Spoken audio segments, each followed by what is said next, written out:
Bem-vindos, pessoal. Bem-vindos a mais uma aula nossa de análise aplicada do comportamento para nossas aulas virtuais, digitais, online, distância, AD, vocês preferirem. Vamos dar prosseguimento ao conteúdo da última aula. A gente está estudando estratégias de avaliação do comportamento e logo a gente começa a estudar já na próxima aula a tal da análise funcional, que é a nossa principal ferramenta de intervenção e avaliação.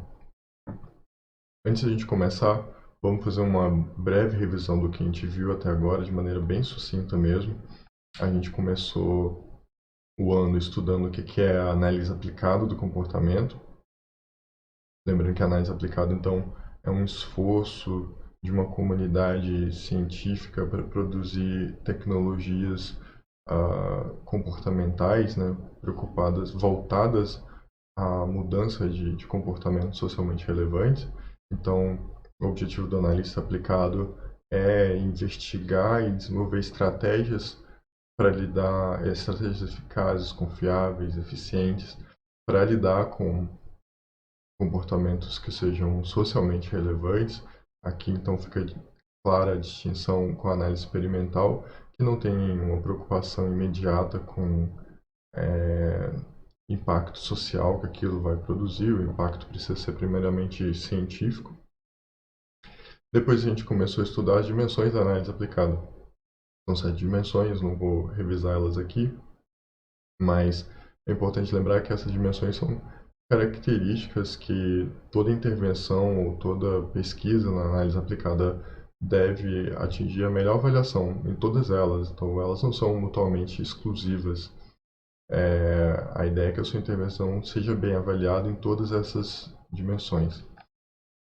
Depois disso, a gente começou no nosso processo de avaliação comportamental, né, na primeira etapa de uma intervenção. Eu tenho insistido com vocês que qualquer intervenção, qualquer pesquisa na psicologia, ela segue no mínimo 4 etapas. Essas etapas são muito abrangentes. A primeira etapa sendo a observação, que envolve, né, todos os procedimentos de coleta de dados, a análise desses dados, a intervenção em si, que envolve também o planejamento, e uma avaliação da própria intervenção. Então, uma avaliação de todo o processo, para que a gente consiga fazer um trabalho honesto, dizendo o que a gente conseguiu, o quanto a gente conseguiu e quais pontos ficaram a desejar, quais são os pontos fracos do nosso próprio trabalho. É um exercício de humildade você desenvolver um trabalho e explicar aquilo que não foi tão bem de maneira clara, de maneira precisa, de maneira confiável. Dentro da etapa de observação, da coleta de dados, então a gente começou a estudar procedimentos de avaliação funcional, que envolvem aí vários procedimentos de avaliação direta e indireta. Lembrando que a gente sempre dá preferência para os procedimentos de avaliação direta. Depois a gente fez alguns exercícios para avaliar a relevância social. Lembrando que aqui a ideia é que quando você faz uma avaliação funcional, você vai obter vários comportamentos que podem ser alvo de intervenção. E aí é preciso escolher entre eles, porque dificilmente daria para a gente começar por todos de uma vez. Então, os critérios que a gente usa são os critérios de impacto social. E isso leva a gente a criar uma lista de prioridade, né? Tal comportamento é prioritário e o ponto principal é ter argumentos para defender essa prioridade. Na aula passada, a gente estudou ou a gente reviu alguns procedimentos para observação direta. Essa observação direta aqui, ela é realizada naqueles contextos em que você não tem uma ferramenta já pronta para trabalhar. Você precisa criar. O que na análise aplicada são praticamente todos os contextos, porque você sempre vai montar uma intervenção baseada nas características do caso que você está trabalhando, da demanda que você está trabalhando.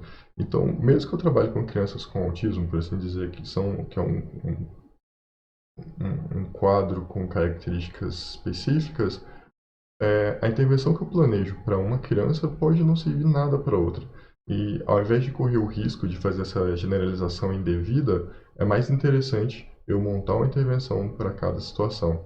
Então, a ideia é que você chega num ponto em que você nunca trabalhou com aquilo, você não sabe o que fazer, e aí o que você vai fazer? Você vai fazer uma observação de todos os comportamentos num dado momento, né, sem interagir, sem interferir, classificar esses comportamentos.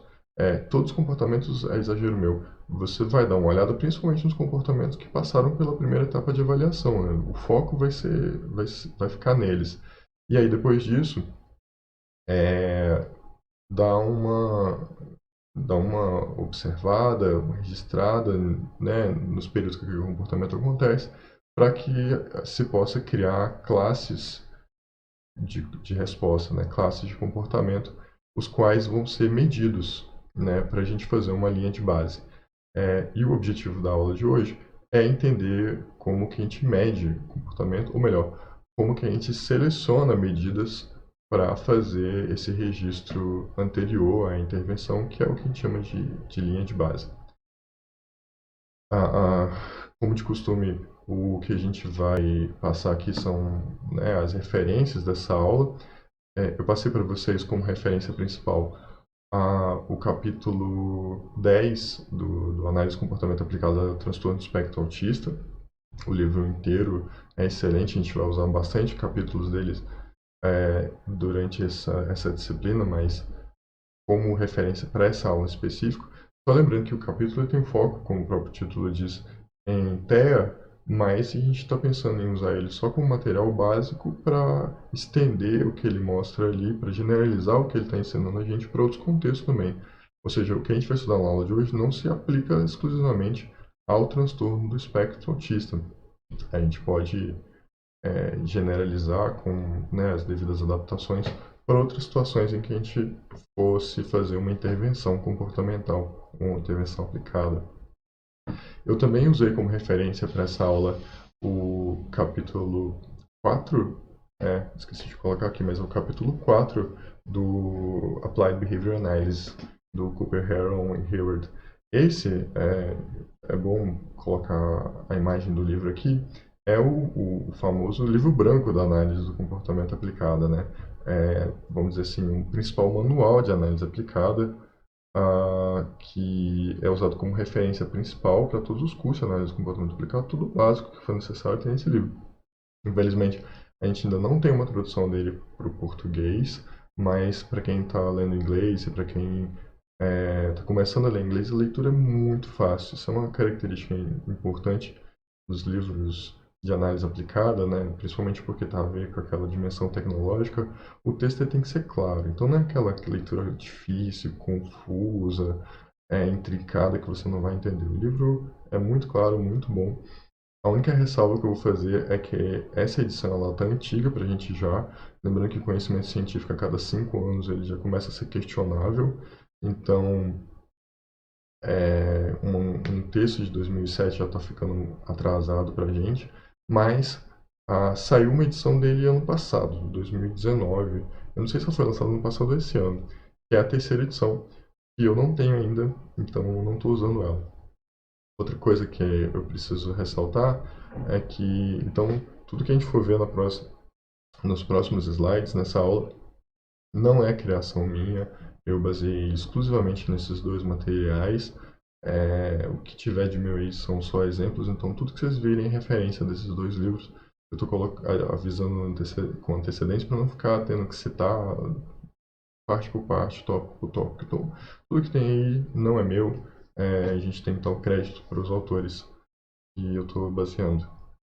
Certo? Então, para a gente começar, vamos começar discutindo o que é mensuração. Quando a gente fala em mensuração vem da mesma raiz da palavra medir, que significa também, junto, né, atribuir um número. Geralmente a gente, né, tenta atribuir números para outras finalidades, a gente não fica medindo as coisas por si só. E a mensuração aqui para a gente, ela também tem essa finalidade. A gente vai tentar atribuir números a comportamentos, né, para que a gente consiga fazer algumas outras tarefas depois, que a gente facilite algumas outras habilidades depois. Então, mensurar aqui é atribuir números ao comportamento. Essa atribuição de números, ela não pode ser aleatória, né? Ah, eu acho que é 30 e fica sendo 30. Ela tem que ser sistemática, ela tem que obedecer critérios e esses critérios têm que ser repetidos da mesma forma quando a mesma situação se repetir. Então, a mensuração aqui é no sentido de uma mensuração sistemática. E a gente vai tentar descrever um pouco como que a gente faz isso, como que a gente pode fazer isso em relação ao comportamento. É importante destacar isso porque existe uma visão na psicologia de que eventos psicológicos não são mensuráveis. E é uma visão especialmente forte aqui no Brasil, o que é, assim, no mínimo, uma ignorância, né? Uma falta de conhecimento, porque é super plausível e super possível a gente medir eventos psicológicos, e a psicologia inicia como ciência, com o Wundt, com medidas de comportamento. O Wundt mede o comportamento das pessoas, mede propriedades desse comportamento, mede características desse comportamento. E desde o Wundt para cá, sempre houveram medidas na psicologia. Historicamente, então, a mensuração não é recente, não é exclusiva da análise de comportamento, inclusive, mas é o critério, é o padrão principal de forma, de método, né, que a gente usa aí na análise aplicada. Para que serve a mensuração, então? Qual que é a utilidade, qual que é a importância dela? Primeiro, esse primeiro motivo é um motivo quase que exclusivamente científico, né? A mensuração ela é importante porque ela permite com que a gente tenha um critério confiável para tirar conclusões sobre o efeito de algumas intervenções do comportamento, né? Vamos lá, será que a Coca-Cola deixa as crianças mais agitadas? Então, a gente vai dar Coca-Cola para umas crianças, vai dar água com gás para outras crianças, vai dar chá para outras crianças. E como que a gente faz para comparar? Se eu comparar basicamente só em observação sem medir nada, eu não vou conseguir comparar esse efeito de maneira confiável. Eu posso até comparar, mas eu falo, olha, a criança que bebeu Coca-Cola está menos agitada que a que bebeu água com gás. Mas menos é quanto? Qual que é o tamanho disso? É, o observador pode se confundir. E quando a gente mede, quando a gente mensura o comportamento, não tem risco de haver essa confusão, ou melhor, o risco é menor, torna-se mais confiável a observação. Uma observação feita sem medidas é uma observação que é arriscada de a gente confiar nela e, e nisso ela não cumpre os nossos critérios de analiticidade, de eficácia na análise aplicada. Então, primeiro ponto, a mensuração é importante para que a gente possa fundamentar nossas conclusões a respeito da intervenção de maneira confiável.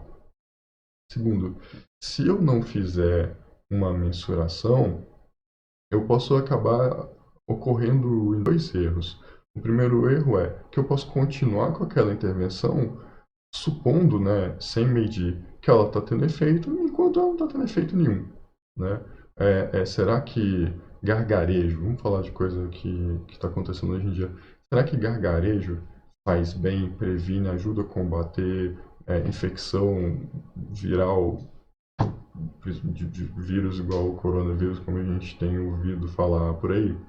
Se eu não conseguir, se eu não estiver medindo o que está acontecendo, o efeito da minha intervenção, que no caso é o gargarejo, eu posso concluir que sim, mesmo quando eu não tenho informação confiável nenhuma dizendo que está tendo algum efeito.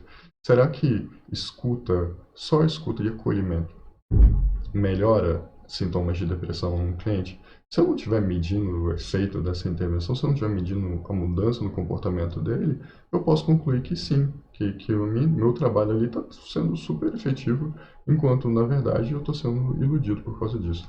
O outro problema, o outro efeito que isso pode causar é que eu posso, se eu não estiver medindo, cometer o erro de interromper uma intervenção é, com um falso positivo, né? Acreditando que aquela intervenção está tendo efeito, mas na verdade ela não está tendo efeito nenhum. Só que, como eu não estou medindo, eu tenho a impressão de que ela está causando os efeitos que eu esperava, né?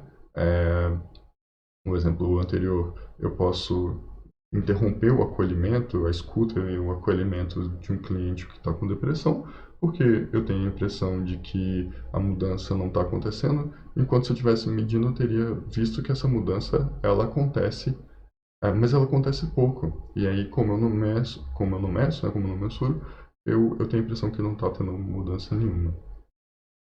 Outra importância da mensuração é que ela ajuda a gente a melhorar a intervenção, no sentido de que eu posso tornar uma intervenção mais efetiva.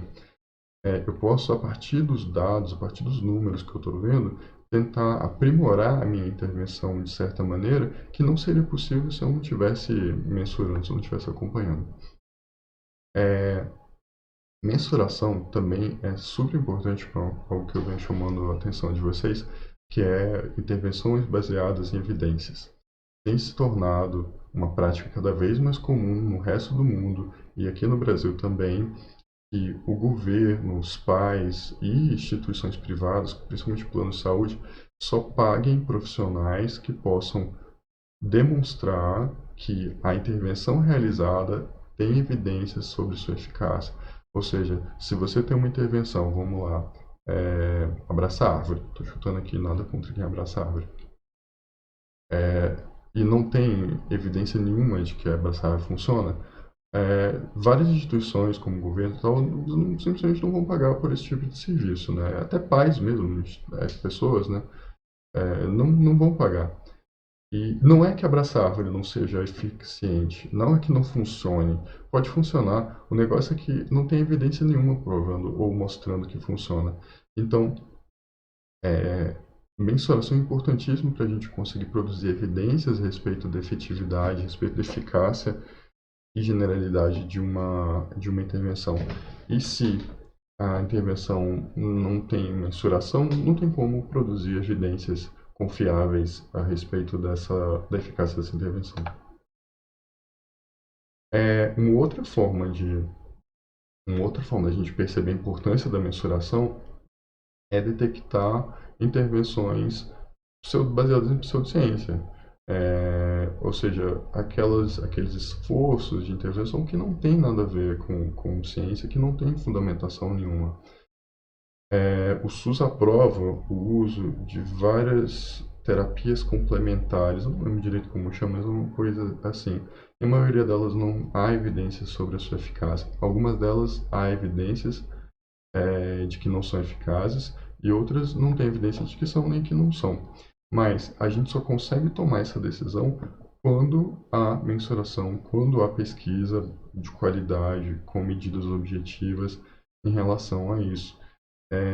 E a gente fica pensando muito como psicólogo no ambiente de clínica, mas a gente tem que pensar em outras situações também.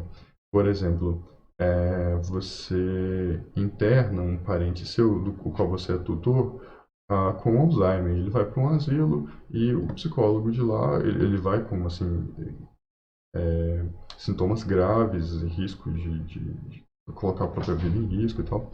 E como decidir se o tratamento que ele vai receber lá é bom, se não há evidência? Ou melhor, como descobrir se o tratamento que ele está recebendo não é um tratamento baseado em pseudociência, ou moda, né? Ou uma questão ideológica de, nossa, agora tem que ser assim, porque todo mundo está fazendo assim, ou porque tal ideologia política diz que é. Como que a gente faz isso? Sem mensuração não dá para saber. Então, a mensuração, ela não é só um esforço importante para a gente como psicólogo profissional, mas é algo importante também para os nossos clientes. É, e aí eu já entro, né, no próximo tópico. Quanto é uma questão ética. É eticamente muito questionável você receber um cliente, né?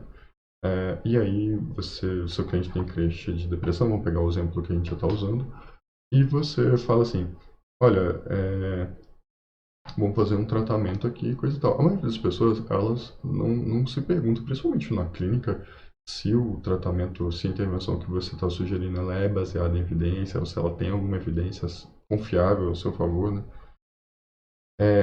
Então, você ali, na posição em que a outra pessoa talvez não conheça tão bem o que você está fazendo, usar um procedimento que nem você sabe se funciona, ou se funciona, você não tem como demonstrar que funciona, Ou as provas, os dados que você tem que funcionam não são confiáveis, será que é ético a gente tratar clientes assim? Veja, a pessoa está numa situação vulnerável, né, psicologicamente vulnerável, sofrimento, e você está usando um procedimento que talvez prolongue o sofrimento dela e ainda cobrando por isso, sem ter evidências, e, e aí a mensuração ela vem junto, é eticamente muito questionável a gente trabalhar com psicologia. Então, com isso eu espero que tenha ficado claro a importância da mensuração e que isso acabe motivando vocês a pensar melhor na própria prática, em como a gente insere ou como a gente começa a medir. Eu reconheço que, de fato, não é comum em psicologia a gente medir as nossas intervenções, mas não é porque é incomum que a gente deve deixar de fazer. É a partir da gente, é a partir do que a gente vai fazer, é a partir de vocês que vão sair, do meu trabalho, do trabalho de vários outros professores, outros profissionais, que a gente vai mudando aos poucos ou radicalmente essa cultura. Continuando então, aqui a gente tem um esquema sobre as medidas e como a gente pode classificar elas, né? Isso aqui é um resumo visual da aula, não tem necessidade de a gente passar por todas elas agora, até porque a gente vai fazer isso durante a própria aula. Então, a gente tem as medidas, né, de comportamento, a gente tem as medidas indiretas, as medidas diretas, dentro das medidas indiretas, o relato verbal e produtos permanentes. Dentro das medidas diretas, elas são divididas em dimensões mensuráveis. Aqui é importante notar que essas duas aqui, elas estão coloridas, não sei por que. Eu fiz esse gráfico, esse fluxograma, eu tentei mexer nisso, não sei porque sempre que eu tentava piorava, tinha que fazer tudo de novo, eu falei, deixa, vou só avisar que não tem nada a ver. Mas então, dentro das dimensões mensuráveis, a gente tem as medidas contínuas, que são as nossas principais, as medidas descontínuas, as medidas derivadas e as medidas definitivas. A gente vai passar por cada uma delas agora.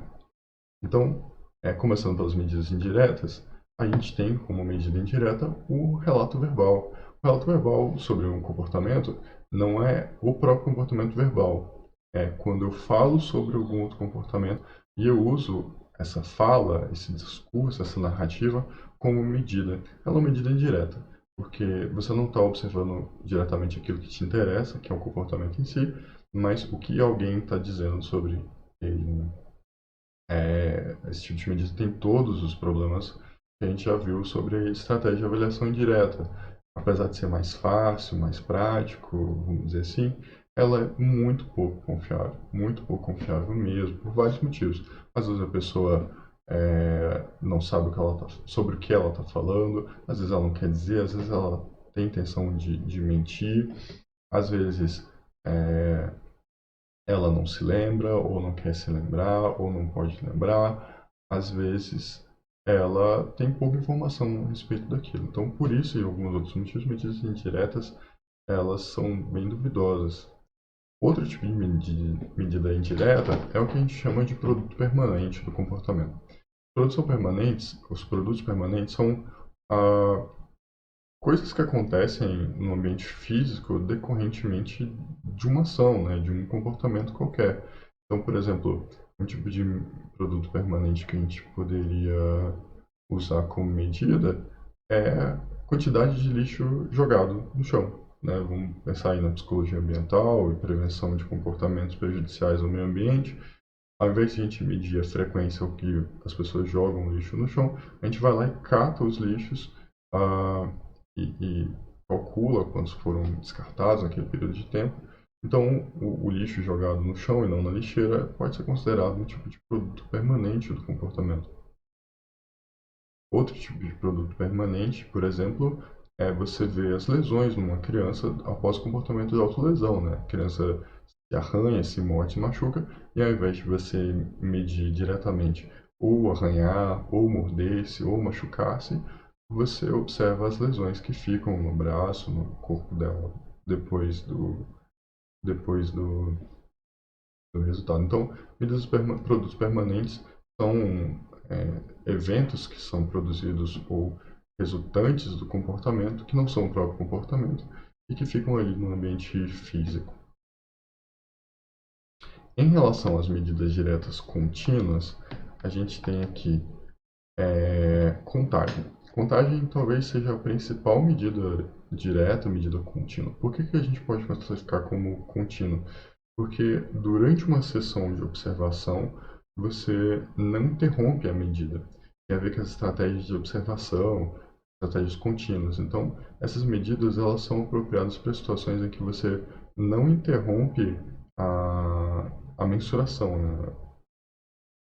E a contagem talvez seja a principal dela, porque a contagem se refere à quantidade de vezes que um comportamento acontece no período da observação. A contagem aqui ela é a base para outras medidas que a gente vai discutir depois, como a taxa, como frequência, né, e como percentagem, mas a contagem nesse nível aqui, de jeito mais bruto, é aquela contagem simples. Ó, durante uma sessão de observação de 1 hora, o comportamento aconteceu 1000 vezes. Vamos pensar assim. Não é frequência, ele não aconteceu 30 vezes por segundo, 30 vezes por sessão. Estou dizendo que nessa sessão ele aconteceu 1000 vezes. Na próxima sessão ele aconteceu 600 vezes. Mas só de eu atribuir uma unidade de tempo, eu já começo a inferir uma taxa, né? Eu começo a inferir uma frequência já. A latência, ela é uma medida que significa o tempo em que acontece, o tempo que demora entre o estímulo antecedente, qualquer, seja discriminativo, seja eliciador, e a resposta, né? Então, a latência é medida em unidades de tempo, segundos, minutos, horas, e ela consiste nesse atraso, né, entre o comportamento, entre um estímulo antecedente e a ocorrência do comportamento. A latência ela é usada muito para tarefas em que esse atraso é importante, né, para intervenções em que esse atraso é importante. Por exemplo, um, um atleta de alta performance, né, que assim que houve a disparada, ele precisa correr rápido, ele precisa começar rápido, ele precisa nadar super rápido. Então, a gente mede a latência em segundos, milissegundos, mas não só na psicologia do esporte. Você pode pensar, por exemplo, é, na, na educação, né? Uma criança que tem déficit de atenção ou tem um comportamento desatento, vamos pensar assim, o tempo entre o professor passar a tarefa e ela começar. Frequentemente a gente observa que essas crianças elas podem passar muito tempo entre o início, entre o professor verbalizar, dar o comando de começar a tarefa e a criança fazer a tarefa. A gente pode pensar também na psicologia do trabalho, né? Entre o tempo, no tópico lá da procrastinação, o tempo em que você recebe a tarefa e quando você começa a fazer aquela demanda. Você recebe um e-mail pedindo para você fazer alguma coisa, e aí a pessoa que reclama de procrastinação geralmente vai demorar até começar. A gente, se fosse fazer uma intervenção para reduzir esse tipo de problema, poderia escolher latência como medida importante. E duração. A duração do comportamento se refere ao tempo entre o início e o fim daquele comportamento. Como que a gente sabe que ele começou e que ele mediu? Por causa da definição que a gente fez lá na etapa anterior. A unidade de análise diz que o comportamento começa quando esse movimento é observado e termina quando esse movimento não é mais observado, quando a gente observa um outro movimento qualquer, por exemplo. E a duração é o tempo, né, que se passa entre essas duas medidas. A duração também é uma medida importante quando a gente está trabalhando com aspectos temporais do comportamento. Por exemplo, comportamentos que estão sendo executados muito rapidamente deveriam ser mais longos, ou comportamentos que estão demorando muito e deveriam ser muito mais rápidos. Por exemplo, a resposta de calcular, o comportamento de calcular. Você passa ali algumas continhas de matemática para uma criança e ela leva 2 minutos para fazer um cálculo de 2 dígitos, de um dígito cada, né?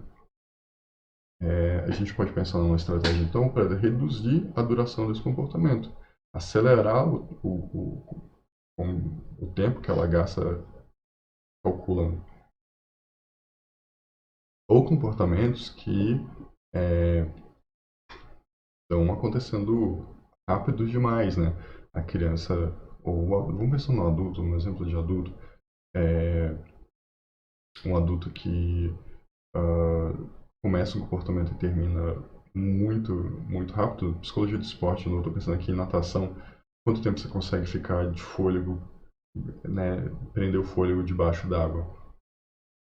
É uma medida de duração. E se a gente pensa numa intervenção que vai aumentar, ou que planeja aumentar a duração com que você fica, prende o fôlego debaixo d'água, essa seria uma dimensão a ser escolhida. Então, as medidas diretas contínuas são essas as principais. Agora, a gente tem medidas que são diretas, que são contínuas, mas são baseadas em outras medidas, são baseadas em medidas anteriores. A primeira delas aqui é a nossa famosa frequência, né? A frequência aqui é uma quantidade, né? A contagem do comportamento numa determinada quantidade de tempo. A frequência também é muito chamada de taxa. Taxa de resposta, taxa de reforço, taxa de... Você deve ter ouvido falar bastante sobre esse termo. Então, a frequência é isso. Você pega a quantidade de tempo e você faz uma divisão da quantidade da contagem, né, da quantidade de vezes que o comportamento aconteceu, pela quantidade de tempo. Aceleração é a medida em que a frequência muda. Então, é uma medida baseada na frequência, a frequência é baseada na contagem. Aceleração, então, é uma forma da gente mostrar mudanças na frequência num determinado período de tempo. A gente geralmente calcula, a gente calcula a aceleração fazendo uma razão da frequência por unidade de tempo. Então, para calcular a frequência, você divide a quantidade de respostas por unidade de tempo, sei lá, quantidade de resposta a cada 20 minutos. Na aceleração, você divide a frequência por uma unidade de tempo também. E a unidade de tempo depende do trabalho que você está fazendo, né? De comportamentos muito rápidos, segundos, minutos, um comportamento demorado, minutos ou horas. A aceleração, então, ela permite a gente ver, por exemplo, se a frequência aumentou durante aquele período de tempo, né? Então, durante uma sessão de 1 hora, a criança começa com a frequência de 5 respostas por minuto e termina com uma frequência de 60 respostas por minuto. Teve uma aceleração. A aceleração também mostra redução na frequência. Então, a criança começou a sessão fazendo 3 episódios de birra e ela termina a sessão fazendo um episódio de birra a cada 10 minutos. Assim, quando a gente usa esse tipo de medida, a gente chama isso de aceleração. E o tempo entre respostas. O tempo entre respostas é a medida que relaciona a quantidade de tempo que se passa entre duas respostas da mesma classe. Então, é uma medida que é importante quando a gente quer apressar a execução de várias respostas ou quando a gente quer atrasar a execução de várias respostas. Vamos pensar, por exemplo, o objetivo de uma intervenção é aumentar a quantidade de exercícios que uma criança consegue fazer. Só que ao invés de a gente aumentar a frequência, a gente indiretamente vai trabalhar com o tempo que ela passa fazendo outras coisas entre um exercício e entre outro. A criança faz o exercício, aí ela vai para cima, ela pensa, ela conversa com o colega, e aí ela vai e faz o outro, aí ela olha para o lado, ela apaga alguma coisa, ela olha para cima, aí ela faz o outro. A gente quer atrasar, a gente quer reduzir esse intervalo entre essas duas respostas. Ou dá para pensar uma outra intervenção em que o objetivo seria aumentar esse intervalo entre as respostas. Nós chegamos então às medidas diretas descontínuas, e elas são consideradas descontínuas porque são aquele tipo de situação em que a gente não vai passar o tempo todo medindo. A gente faz uma amostragem no tempo, e divide o tempo em períodos e faz observação em parte desse tempo, né?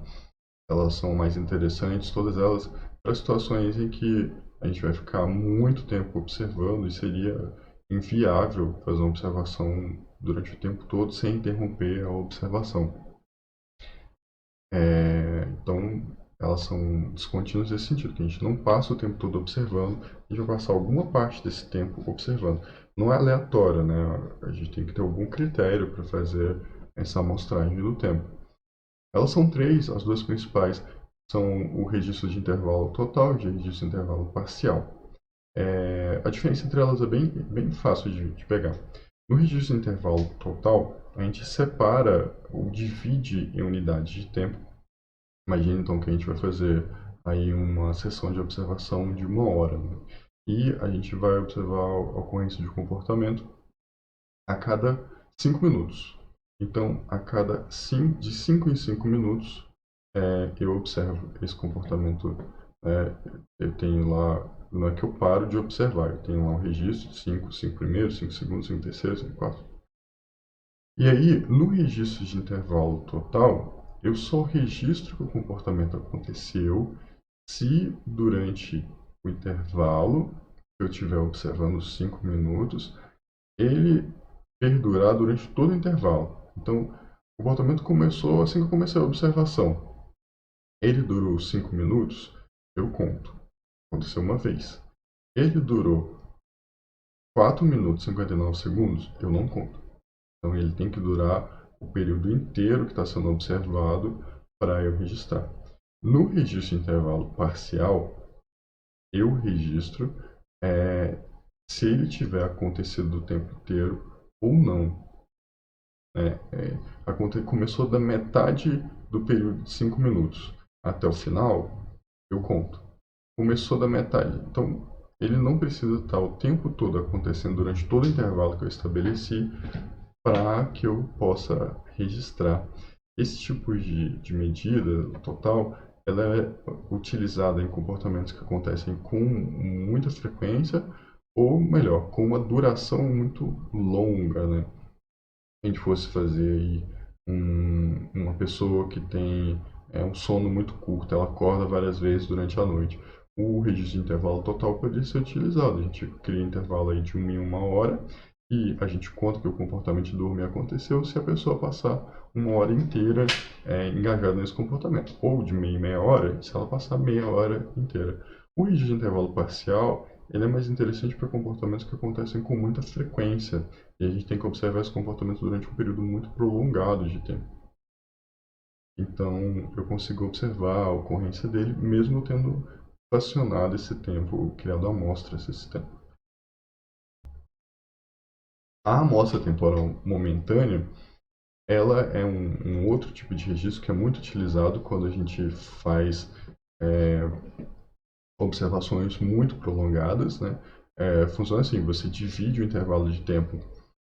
Você divide o tempo em alguns intervalos, né? Vamos voltar ao nosso exemplo inicial lá. Uma criança que tem um comportamento disruptivo, né? Ela, durante a sala de aula, ela levanta, ela bagunça, ela chama o colega, ela grita, ela joga coisas. E eu vou observar durante 4 horas que essa criança fica na escola. Vou acompanhar ela durante todas as aulas naquela sala de aula. A amostra temporal momentânea eu divido, então, em intervalos de tempo, vamos imaginar a cada 10 minutos, só que eu não observo continuamente. Né?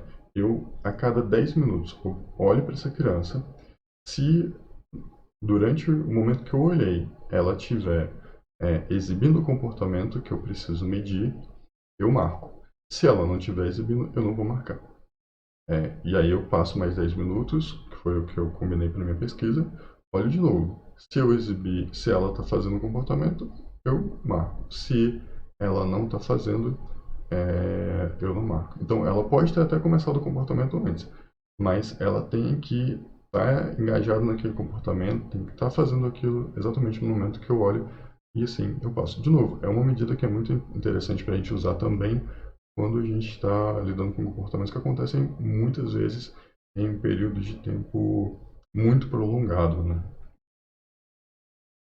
As medidas derivadas, elas não são medidas nem contínuas nem descontínuas, elas são medidas que estão relacionadas com outros comportamentos. Aqui a gente tem, então, com outros comportamentos, não, com outras medidas, né? Não é que são outras medidas, são medidas que estão relacionadas com outros valores que não aqueles que foram usados para mensurar.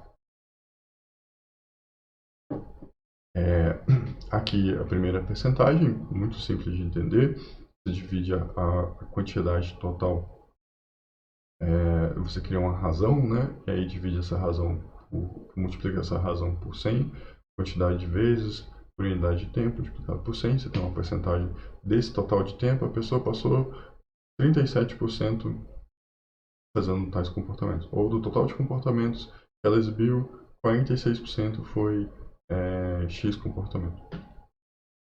E a gente tem outra medida que são tentativas até o critério. Tentativas até o critério é uma medida muito importante em ambientes educacionais, principalmente quando a gente está fazendo treinamento de habilidades verbais, né? Ou, como a gente pode dizer no senso comum, quando a gente está ensinando conhecimento. Imagine assim, se eu fosse medir o comportamento de vocês de acertar questões de uma prova. A frequência desse comportamento pode ser interessante, a duração, a latência pode ser interessante, mas se são 10 questões, não tem como passar de 10. Né? Vai ficar muito limitado até ali. Então, uma outra forma de a gente medir isso é o critério de tentativas até o critério. São as tentativas até o critério. A gente estabelece um critério, vamos imaginar assim, ó, 70%. Né? 70% é o nosso critério. E a gente vai dar para essas pessoas várias tentativas. Né? Vamos imaginar que cada tentativa ela tem 10 questões. São questões sim ou não, você tem que acertar. E aí, cada tentativa tem 10 questões. Né? Cada bloco de tentativas, 10 questões. Então, eu vou passando os blocos, bloco 1, bloco 2, bloco 3, aleatorizados para cada participante, até que a quantidade de acertos por bloco atinja os 70%. Então, a pessoa, vamos imaginar, a pessoa A, ela levou 15 blocos até atingir 70% de acerto, né? Até ela acertar 70%. 7 questões das 10. A pessoa 2, ela levou 7 blocos de tentativas. Então, com essa medida, eu consigo ter uma noção melhor do sucesso do sucesso da minha estratégia de ensino para que a pessoa desenvolva aquela habilidade de responder aquelas questões. Então, quando a gente está falando de ensino de conhecimento, e aqui é interessante porque o que eu estou querendo dizer com conhecimento é oportunidades discretas, que a gente pode entender como uma contingência em que a pessoa recebe um estímulo, no caso a pergunta, uma figura, alguma coisa assim, ela tem que exibir um comportamento e esse comportamento vai ser reforçado nos outros. Ou seja, diante desse estímulo, dessa pergunta, essa figura, ela tem que exibir a resposta correta. Né? Outras respostas não vão ser reforçadas. Nesse tipo de situação, a medida de tentativas até o critério tem sido amplamente utilizada. Né? Difícil até usar outra medida junto com essa. E o critério mais utilizado é 90%. As intervenções comportamentais elas usam aí um critério de 90% para se considerar que aquela intervenção foi efetiva. Ou seja, a pessoa tem que atingir 90% de acerto no bloco de tentativas para se considerar que a intervenção foi efetiva e não menos. As medidas definitivas, eu não sei nem se é uma boa tradução, essa tradução do Google Translator, no livro está escrito como Definitional Measures. Essas medidas elas estão no livro branco da análise aplicada, lá, que a gente viu lá nas referências, não tem essas medidas no livro de análise aplicada ao autismo. Elas são medidas que elas não estão baseadas, elas são medidas propriedades físicas, não é nada que seja privado, né? Publicamente observável, mas elas são medidas que não se encaixam bem nos outros critérios. A primeira delas é a topografia, é a medida da forma do comportamento. Né? Então, eu posso medir um movimento desde que ele se encaixe nos padrões, nos critérios que eu estabeleci. É muito utilizado quando a gente também está fazendo medida de comportamento verbal escrita, né? Olha, se juntar TA mais TU, o que a pessoa tem que escrever? Tatu. Então, ela só atinge se ela escrever com as letrinhas lá, tatu. E quando eu estou fazendo isso, eu estou medindo a forma do comportamento. Também pode ser muito utilizada para esportes e uma série de outras opções. E magnitude. A magnitude, ela é uma medida física, de propriedades físicas do comportamento. Magnitude significa a intensidade da resposta, o quanto de energia, vamos pensar assim, quanto de energia uma pessoa gasta com aquilo. Então, a magnitude de uma resposta muscular pode ser medida em força, né? Quantidade de peso que aquela pessoa consegue levantar ou mover.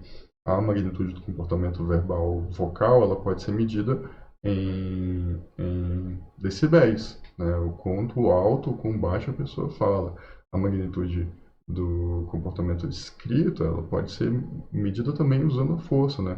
O quão forte aquela pessoa escreve no papel, quanto de marca, quanto de tinta e por aí vai. Elas são medidas que são importantes para certos objetivos, principalmente na questão do ensino de comportamentos, né? Não adianta você ensinar, por exemplo, na psicologia do esporte, um treinamento para a pessoa chutar por gol, se ela não chuta com força suficiente. Qual que é a força que ela deve aplicar? Ou com que força que ela anda chutando? Isso é uma medida importante que a gente precisa para certas intervenções. Em termos de conteúdo, é isso. Eu quero deixar aqui para vocês alguns exercícios, algumas atividades para a gente fazer. Primeiro, esses aqui são exercícios de aplicação do conteúdo. Então, o que é importante para vocês quando vocês estiverem lendo o texto e ouvindo essa aula, mas principalmente lendo o texto? Entender para que serve cada medida. Ou seja, em quais situações eu vou escolher latência e não contagem ou frequência. Quais situações eu uso uma medida contínua ou qual uma medida descontínua? E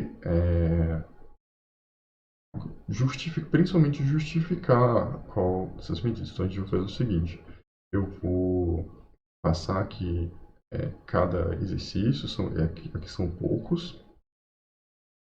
Você pausa o vídeo, você pausa o vídeo assim que você vê, e eu vou responder e a gente vai ver se o nosso argumento, as nossas escolhas batem. Não quer dizer que você escolheu um e eu escolhi outro e o seu está errado. Eu vou mostrar alguns exemplos de como fazer, mas dependendo da justificativa que você aplicar, você pode usar esse, né? Aqui é mais importante a justificativa da escolha do que a própria escolha em si. Você pode fazer isso se der alguma discrepância, eu escolhi um, escolhi outro, mas a minha argumentação tá boa, dá para escolher esse aqui, ou eu acho que a sua tá errada, coloca lá no fórum, comenta lá no fórum, ou comenta no vídeo se estiver assistindo depois, e a gente discute no fórum. Eu vou passar outros exercícios também, mas aí chegando neles a gente já explica como que serão. Então, primeira intervenção.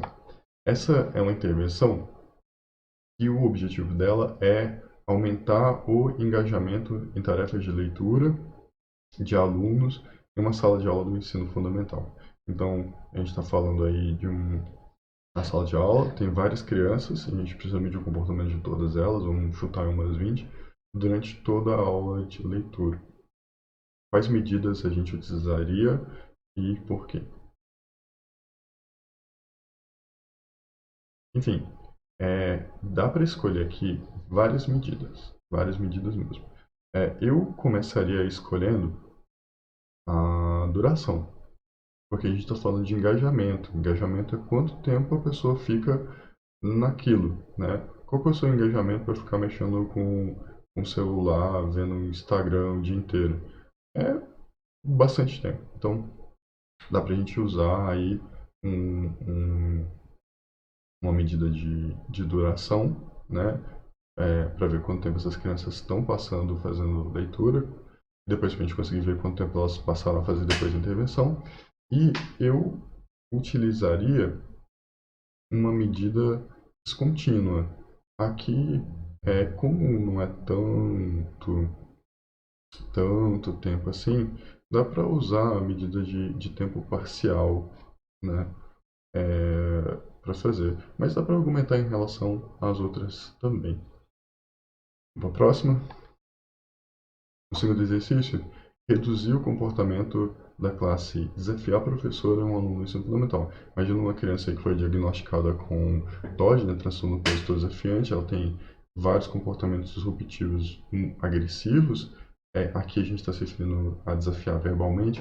Ah, não vou fazer. Ah, você não sabe o que você está falando. Ou outros exemplos de resposta assim. Quais medidas daria para a gente usar? Então, para que vocês tenham pausado o vídeo para poder fazer e depois ver a resposta. Senão, né, ultrapassando aí no nosso esquema de aula. Ah, eu começaria com frequência.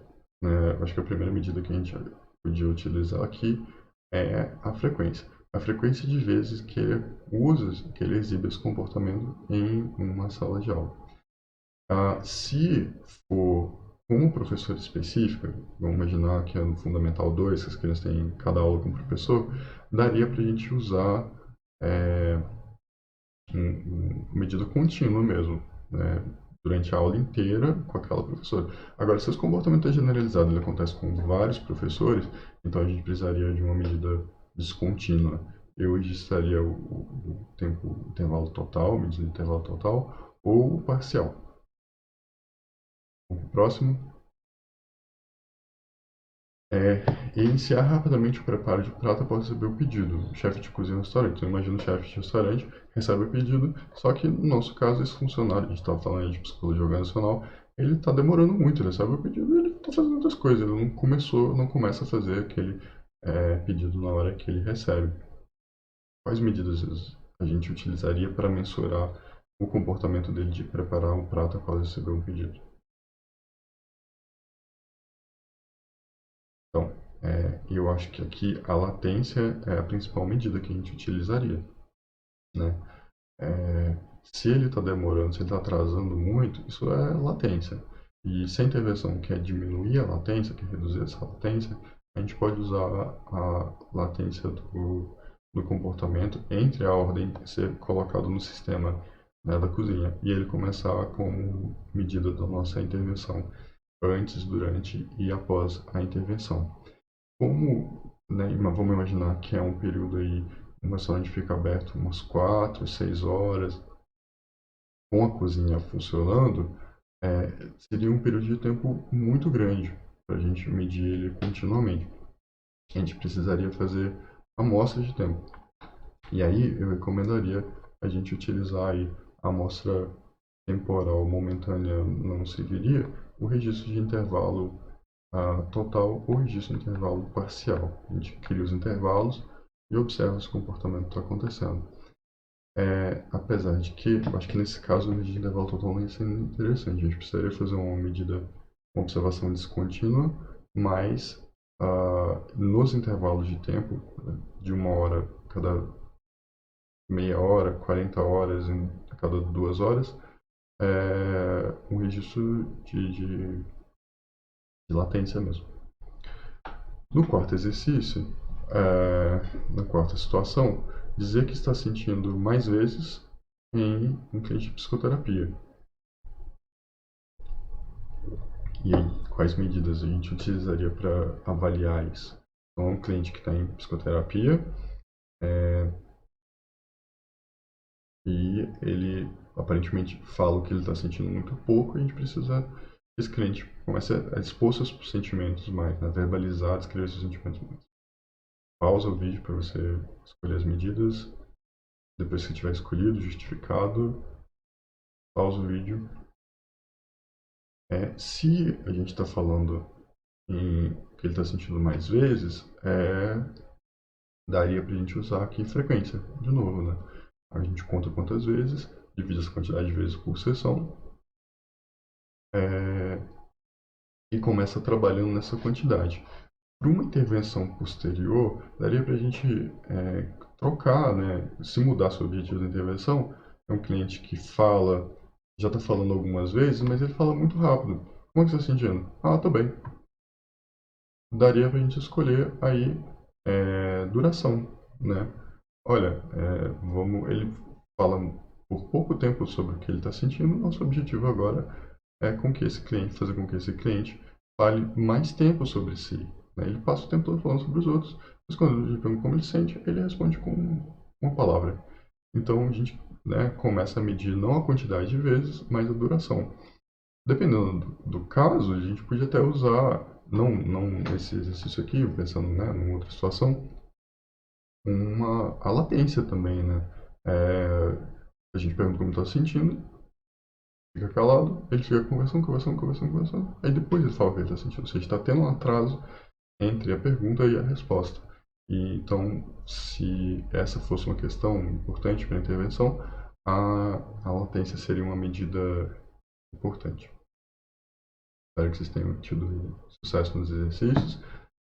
Comentem as respostas discrepantes de vocês aí pra gente no fórum, nos comentários no vídeo no YouTube, onde vocês preferirem, eu vou tentar responder. Esses aqui são exercícios de revisão. Eles são exercícios de questões teóricas que, se você ler o livro, você consegue responder. Uma outra alternativa é você volta o vídeo do começo, assiste o vídeo de novo e vai respondendo, vai pausando o vídeo e vai respondendo. É um jeito interessante de estudar. Eu recomendaria, no entanto, uma outra abordagem. Ah, leia o capítulo, fundamental, assiste a nossa aula aqui, importante também, e vai marcando as respostas que você sabe.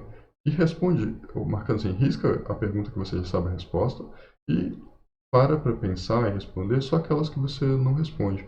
Por isso que tem bastante, é meio que para mapear tudo o que a gente estudou. Ah, marca as perguntas que você não sabe responder de pronta mão, você lê, não sei, vá pesquisar elas, volta, assiste a aula de novo, procura no livro a resposta para essas perguntas e aí você trabalha em cima do seu déficit momentâneo, né? Da sua dificuldade atual. Eu quero passar um outro exercício para vocês. Esses exercícios são obrigatórios? Não. Eles ajudam? Eu espero que sim. Eu precisaria medir para saber se ajudaram ou não ajudaram. Eu espero que sim. Não tem como medir isso agora. Se vocês fizerem e me responderem, eu vou ter medida. Esses exercícios de revisão, eles são necessários? São obrigatórios você fazer? Você vai ganhar presença no fórum se você não fizer? O fórum está pedindo a participação, né? Não, esse exercício aqui não é importante, não é necessário para sua presença se você fazer ou não. Fica a critério de vocês fazer ou não fazer. Esse outro, menos ainda. Esse é um exercício que eu quero passar para vocês como uma sugestão. Não é obrigatório. Quem fizer, pode postar, eu comento, os monitores vão ajudar a dar feedback, mas nula obrigatoriedade. Faça quem quiser. Esse exercício aqui, eu planejei ele como uma forma de tornar a matéria, engajar vocês mais na disciplina e mostrar a aplicação disso de maneira mais prática, né, mais próxima da gente, principalmente nessa situação que motivou a gente a fazer as aulas online, que é o nosso período de confinamento, né, de quarentena. Então, esse é um exercício que ele é prático, no sentido de que eu gostaria que vocês aplicassem ele realmente em casa, onde a gente está passando bastante tempo. Pensei assim, vocês estão estudando para se tornar psicólogos, vocês vão ser contratados para resolver problemas, ou ajudar as pessoas a resolverem problemas no dia a dia delas. E recentemente eu tenho ouvido, provavelmente vocês também, muitas reclamações das pessoas a respeito da convivência, né, em casa. A gente está, né, em casa, sem poder sair, com pessoas ao redor e vai dando conflitos, vai dando problemas. Então, é um exercício para a gente tentar pensar em uma intervenção que pudesse ser feita nesse contexto de dentro de casa, né? Trazer o conhecimento que a gente está estudando aqui para alguma utilidade nele na nossa vida cotidiana, como uma forma de treinamento também da aplicação. Então, o que é o exercício? Primeiro, seleciona uma pessoa. A análise comportamental aplicada, ela serve para contexto de grupo, mas ela é primorosa, ela é muito mais focada em intervenções individualizadas, né, personalizadas para aquela pessoa. Então, seleciona uma pessoa na sua convivência tem apresentado problemas ou queixas, né? E aí a gente vai passar por tudo que a gente estudou durante o bimestre em relação aos comportamentos dessa pessoa. Então, escolhe alguém em sua casa e aí, no segundo passo, executa no mínimo 2 procedimentos de avaliação funcional, sendo que um vai ser a observação direta. Então, você já sabe, você vai ter que parar para observar o comportamento dessa pessoa acontecendo, mas o segundo você escolhe. Eu sugeriria muito a narrativa ABC, ou seja, você vai parar, você vai observar o que ela está fazendo que é problemático, o que está causando problemas, e aí você vai construir uma, uma interpretação a respeito do que ela faz, quais antecedentes, quais consequências. Volta lá nos métodos de avaliação comportamental para dar uma revisada neles para fazer isso. Outra estratégia de avaliação interessante que seria uma entrevista, né? Informal. Você tem a pessoa pergunta o que está acontecendo, qual está sendo o problema, deixa ela falar. Lembra? Pergunta quando está acontecendo e o que ela está fazendo. Né? A entrevista comportamental funcional ela é focada no que a pessoa faz, em que situações ela faz, sob quais condições. Não por que ela está fazendo, deixa o porquê para a gente tentar descobrir. Depois que você fizer então uma avaliação comportamental dessa pessoa, para listar os comportamentos problema dela que seriam passíveis de intervenção, lembrando que na dimensão comportamental a gente vai trabalhar só com comportamentos publicamente observáveis, pega aqueles questionários sobre avaliação da relevância social e faz uma triagem desses comportamentos para a gente elencar, então aí no nosso quarto passo, quais são os comportamentos prioritários, baseados em todos aqueles critérios. Não deve-se pular essa etapa de forma alguma, porque é ela que vai dizer, ou que é ela que vai fundamentar a gente eticamente para isso que a gente está fazendo. Se o comportamento é passivo de intervenção, ele a mudança desse comportamento vai ser vantajoso para a pessoa, vantajoso para as pessoas ao redor dela, vantajoso para a sociedade dela, é eticamente recomendável que a gente faça uma intervenção com esse comportamento, desde que a gente esteja capacitado. Mas a gente não vai fazer intervenção nenhuma, a gente vai planejar uma intervenção ou planejar, fundamentar que possibilite uma intervenção. Depois, quinto passo, a gente já vai porque a gente combinou na aula passada. Você vai observar a ocorrência desse comportamento em condição de operante livre, ou seja, sem a gente interferir nada. Finge que você não está ali, pega seu caderninho, começa a observar e registrar o que a pessoa está fazendo, a situação, para que a gente consiga, na sexta etapa, agrupar as respostas que ela exibe em classes funcionais. Você percebe lá que ela faz isso, isso e aquilo, essas respostas são diferentes, mas elas têm a mesma função, elas têm a mesma consequência, são reforçadas, punidas, discriminadas pelos mesmos eventos. Vamos agrupar elas, cria a definição. Essa definição ela vai ser importante principalmente por causa da unidade de análise, a gente poder medir o que a pessoa está fazendo, né? E volta no conteúdo da nossa aula de hoje e escolha medidas de mensuração. Escolha medidas para a gente observar esse comportamento, certo? Escolhe dependendo do que for, dependendo do objetivo que seria a intervenção, dependendo do que está sendo observado e mede o comportamento. Então, na última etapa, a gente vai fazer uma nova sessão de observação, ou de preferência várias, no mínimo 3 sessões de observação de tempos iguais, e observar a ocorrência desse comportamento. Lembra, se for um período muito grande de observação, não usar estratégia de observação contínua. Faz uma amostragem do tempo, divide esse tempo em intervalos e escolhe uma medida descontínua para a gente calcular a frequência que esse comportamento ocorre. Quando a gente fizer isso, a gente vai ter, então, linha de base, a medida do comportamento antes da intervenção. A próxima etapa, que vai ser o tema da nossa próxima aula, é a análise funcional. Então, antes de intervir, a gente vai fazer uma análise funcional para identificar e ter certeza a respeito da intervenção, a respeito da função desse comportamento. Eu espero que tope fazer. Se você está com bastante tempo aí, fica o desafio. Se você não topar fazer, não quiser fazer, fiz o que pude, né? Estou te dando aí as condições para você aplicar, para você treinar. Se você não quer ou não pode, bem, eu entendo. E quem começar a fazer, me dá feedback, me fala, conta como é que tá indo, comenta no vídeo, Diz o que achou do exercício, tira as dúvidas comigo, com os monitores. E é isso. Obrigado, pessoal. Boa semana para vocês, boas aulas. Espero que esteja todo mundo bem, que fique todo mundo bem. E vamos lá.